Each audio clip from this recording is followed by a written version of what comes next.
All right, balloons, they actually made it. They soared above New York City this morning after strong winds and record cold threatened to ground the giant characters in this year's Thanksgiving Day parade. Temperatures in the area dipped to 20 degrees. That is a record low for the parade.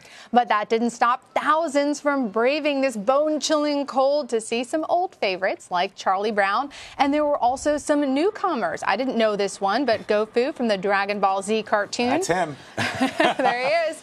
Thursday marked the 92nd year since the first parade, and it is still the largest in the world. And, of course, when Santa shows up, that is the official start of Christmas. Now, everybody knows that except, like, the toy companies who start, like, marketing their products, like, in June, you know. So it isn't only this part of the country that's experiencing below-average temperatures and unusual weather. The cold front is spreading along the East Coast, while California is getting hit with rain and snow for the first time in months in areas impacted by severe wildfires.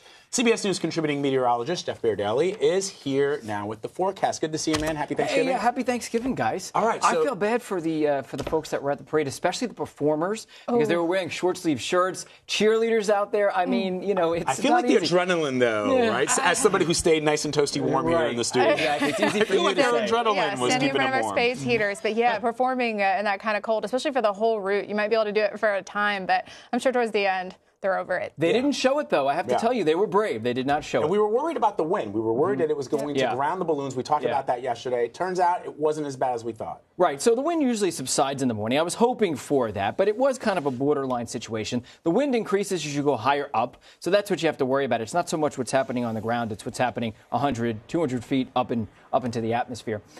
So temperatures across the Northeast today, there's about 30 places that could see record low max temperatures. So record-breaking cold temperatures today. Then overnight tonight, about another 20 places that could see record low temperatures tonight across the Northeast.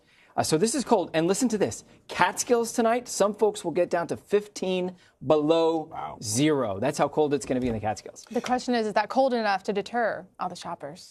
Oh, I don't think so. If you're a diehard shopper, you're going to do it. And it's going to warm up a little bit during the day tomorrow. So that's good news. It's probably up to about 30 degrees, which is still way below normal, but better. All right, let's talk about what's going on out west, specifically in California. I mean, it's been incredibly dry, which led to some of these horrific wildfires, people losing their homes and in some cases their livelihoods and their lives. Now rain. What does that mean? Well, you know, it could mean mudslides, but it also means effectively the end of dry season, the end of fire season, and there's a lot of rain to come.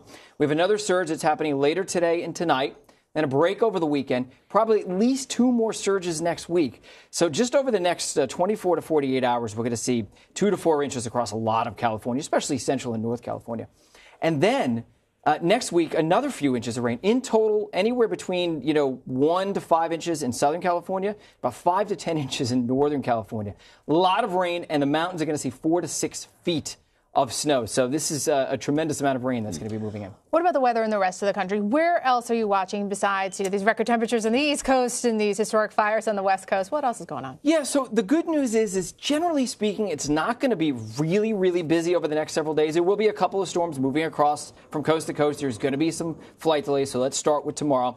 Tomorrow there's a little storm, not a big one, from New Orleans up through Little Rock, Kansas City, St. Louis, up to around Des Moines. Not really a big deal.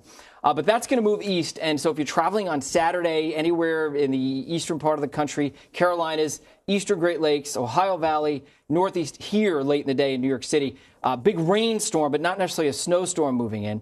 And at the same time, we're going to see a storm kind of moving out of the Rockies on Saturday. On Sunday, there could actually be a big blizzard, but that blizzard is going to be over a very small area, Kansas, Nebraska, Iowa, and eventually into Milwaukee, where Milwaukee at the end of the day and at night on Sunday could pick up over a foot, maybe 1.5 feet of snow.